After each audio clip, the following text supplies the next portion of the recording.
I'd like to thank you for purchasing a Kitchen Pro automatic bread maker and to welcome you to machine bread making. With your Kitchen Pro bread maker, you'll now be able to enjoy the homemade goodness of freshly baked bread without the time-consuming hassle of hand mixing and kneading and without all that messy cleanup. During the course of this video, you'll learn step by step how to use your bread maker. You'll also receive many time-saving tips and hints that have been gleaned from years of research in our test kitchens. This video is a supplement to the guide and cookbook that came with your bread maker.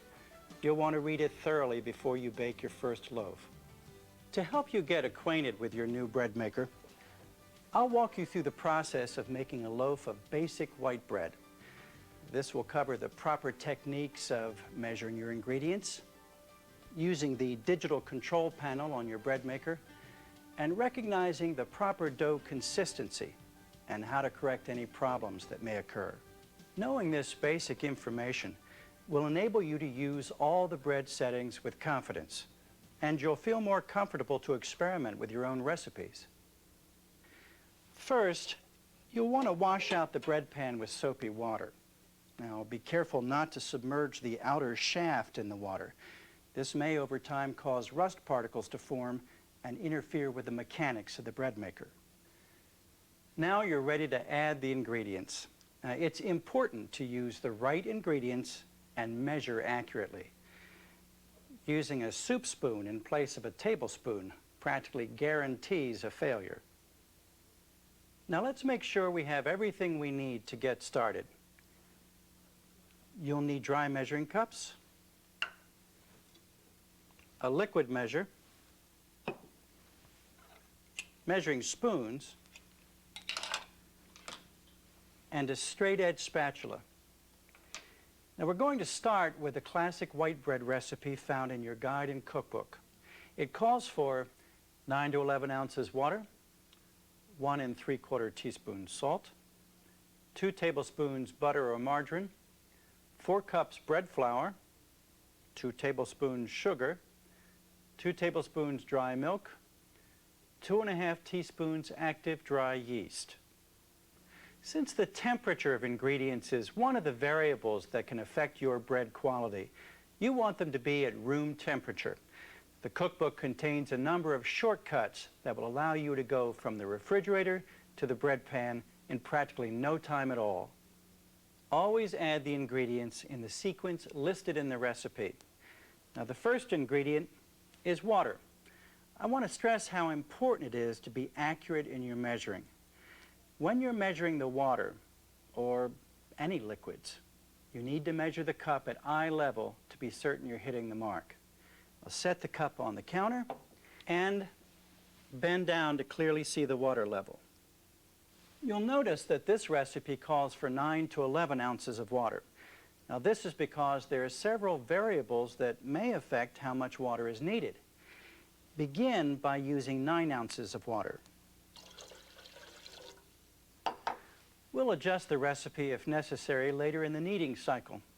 Adjusting each recipe will become easier once you have a general idea how it's done. Now we'll add the salt to keep it away from the yeast. Now, even though salt adds flavor to bread, it slows down the yeast action, which will affect the rising of the loaf.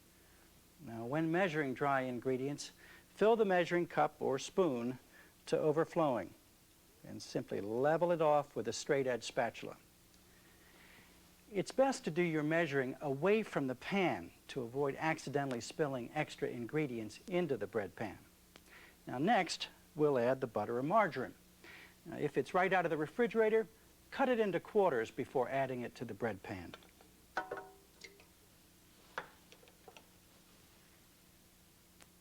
Next, we'll add the bread flour, dry milk, and sugar. Now don't scoop your ingredients into the measuring utensil. It'll make your measurement less accurate. Instead, fill it this way.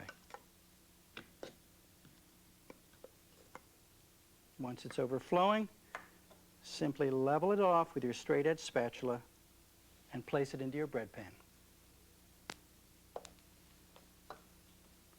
Last, Add the yeast by making a small well in the middle of the dry ingredients, like so.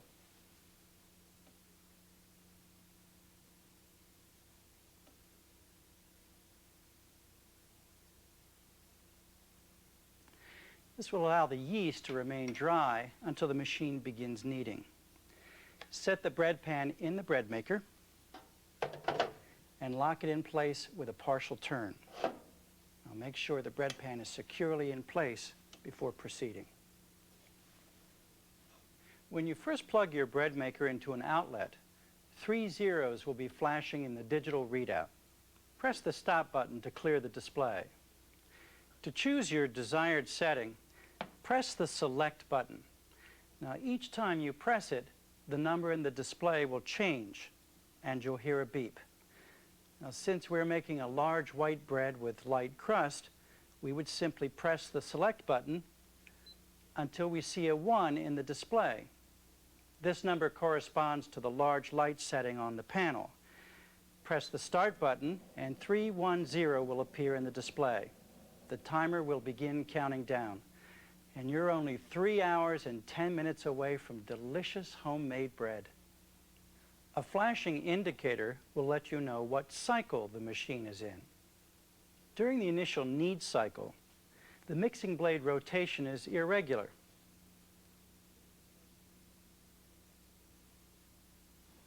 Now this is normal and does not reflect a malfunction.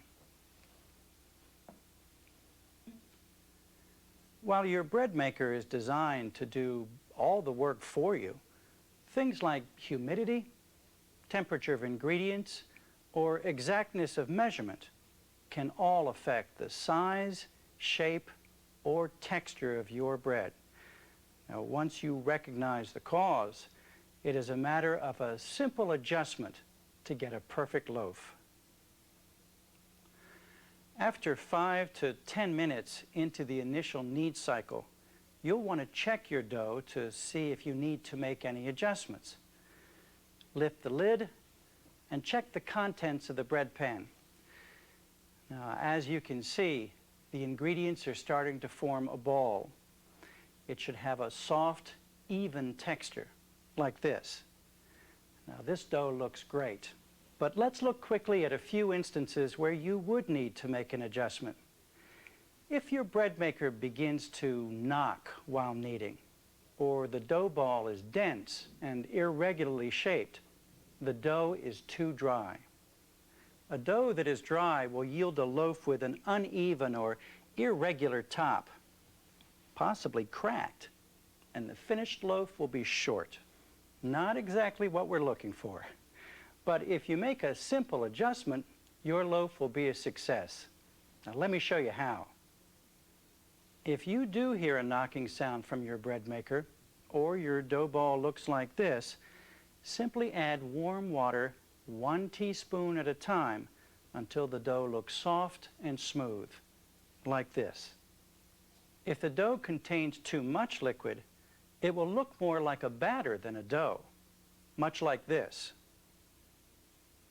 If it's too wet, it may rise okay, but it could fall during the bake cycle, or it could overrise and mushroom over the bread pan, and even hit the lid. So if your dough looks too wet and sticky, add 1 tablespoon of flour at a time until the dough forms a soft, pliable ball. After you add each addition of flour or water, let it mix a minute or so to see what effect it has on the dough before adding more. Once you've made any adjustments, close the lid and let the machine continue. After the knead cycle is complete, the first rise begins. Now notice how the dough ball looks after it's finished kneading. It's soft enough to slowly relax toward the corners of the bread pan. Before the bread is actually baked, the dough will be punched down and allowed to rise to its final shape. While the bread is being baked, you'll want to be careful since the cover of the machine is hot and steam may escape from the lid vent during operation. Now, when the baking is finished, the buzzer will sound and the display will read 000. Press the stop button and carefully open the lid. Now, using a pot holder, turn the bread pan counterclockwise to unlock and lift it out. Remove the bread from the bread pan as soon as possible after baking is complete. If you leave it in, the crust will absorb moisture and possibly become soggy. Hold the bread pan upside down and gently shake it. The bread should easily slide out of the pan. If the bread cannot be removed easily, just turn the bread pan over and turn the drive shaft on the bottom of the pan. But be careful, the shaft will be hot. Every once in a while, the kneading blade comes out with the bread. You can use a plastic or wooden utensil to remove it from the bread.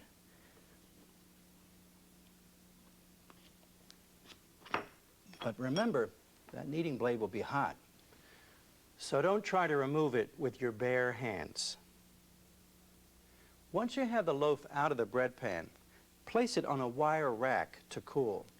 Then when it's cool, store it in a plastic bag. Avoid storing it in the refrigerator. That will dry it out quicker. One of the truly wonderful things about machine bread making is the tremendous versatility you have for custom tailoring recipes to your taste or nutritional needs. For instance, you can use practically any liquid in all recipes. You can experiment with fruit juices, fruit purees, or even beer. Or try different oils in place of butter or margarine. But you'll want to refer to your guide and cookbook for a more complete list, additional information, and helpful hints before you start experimenting. Another great thing is the cleanup. Well, in most cases, it's almost non-existent. Once you let the bread maker cool down, simply wash the non-stick pan and kneading blade with warm sudsy water, and you're ready for your next loaf. If the kneading blade sticks, just let it soak a while until it easily lifts off.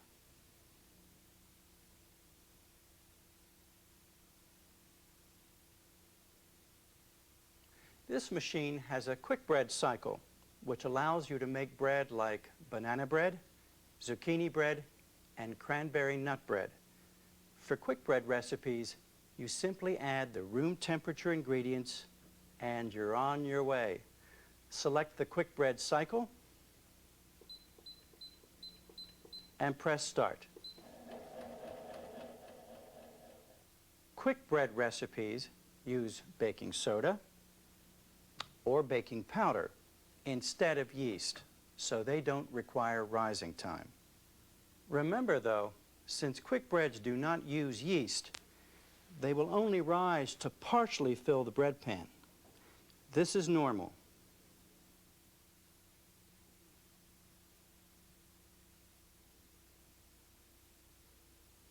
To demonstrate the timer, we'll be making an oatmeal bread from your guide and cookbook. When you're using time bake, it's really important to add the ingredients as listed. Liquids first, then your dry ingredients. The last thing you'll be adding is the yeast. It's vital that it be kept dry and away from salt and liquids until it begins to mix and knead. To achieve this, carefully measure the salt into the bread pan before the other dry ingredients. When it's time to add the yeast, remember to make a small indentation in the middle of the mound of dry ingredients for the yeast, as demonstrated before. Now, this will keep it dry until the machine begins mixing. It's important when using the timer that you don't use fresh ingredients like milk, eggs, fruit, or vegetable purees that could spoil while sitting for long periods. When you're through adding the ingredients, press the select button for the cycle desired. Now, to set the timer, figure out how many hours from now that you want fresh hot bread. Then enter that number into the timer by pressing the up or down arrows. For example, if it's 9 p.m. now and you want to have fresh hot bread for breakfast at 7:30 a.m., that would be 10.5 hours. Just press the arrows until you reach 10 hours and 30 minutes. The timer advances in 10-minute increments, but if you hold the buttons down, they'll go faster. If you go past the time you wish, simply press the arrows to go backward. Once the timer is set, press the start button. The time in the display window will flash and start counting down, and you'll be waking up to the aroma of freshly baked bread in the morning. Now, I know it sounds silly to remind you, but if you don't push start, you'll be waking up to a cold bread pan of unmixed raw ingredients, which makes for a poor substitute for bread. Believe me, I've done it.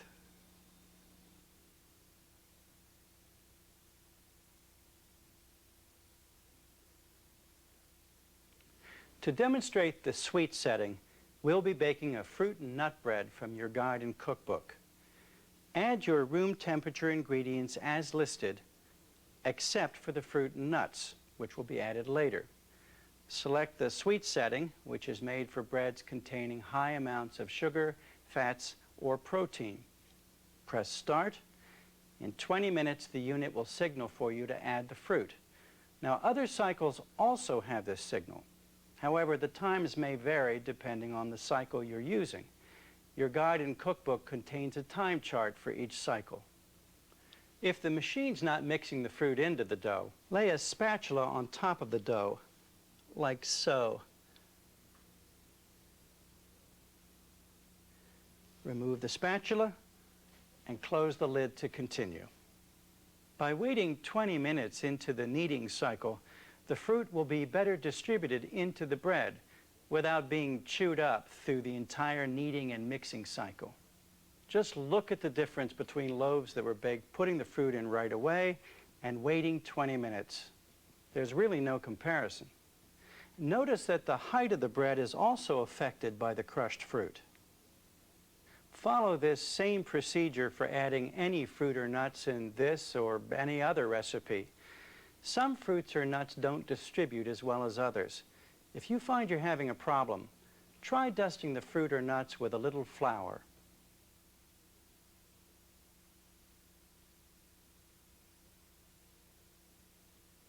The dough cycle allows you to prepare dough for anything from dinner rolls or cinnamon rolls, even pizza dough, all ready for hand shaping and conventional baking.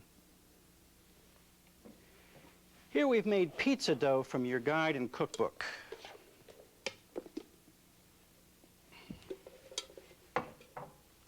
Pat the dough into a greased 12 by 15 inch jelly roll pan or a 12-inch round pizza pan.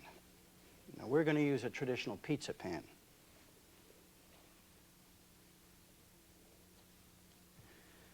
Cover the dough with a clean cloth and let it stand for 10 minutes. Spread pizza sauce over the dough, add your favorite toppings, and bake the pizza at 400 degrees for 15 to 20 minutes. And you'll have a delicious pizza with a light, crispy crust. If you're using the dough cycle to make rolls, you'll need to allow them to rise a final time before baking. Once you remove the dough from the bread maker, shape it into your favorite rolls, like these all-purpose butter rolls. Cover and let rise. You want them to rise to about double their current size. This usually takes around 1 hour, and they're ready for baking in a conventional oven. I hope that this video, along with a handy user's guide that was packed with your bread maker, will help you get the most out of your Kitchen Pro bread maker. Now, there are hundreds of different breads that can be made. Our recipe book only provides a small sample. I encourage you to be creative and experiment with different breads and doughs. If you run into a problem or have a question that wasn't covered in the book or this video, please call our test kitchens toll-free at 1-800-998-8809 to talk to one of our bread-making experts. Now, once again, Thank you for purchasing a Kitchen Pro automatic bread maker. Enjoy.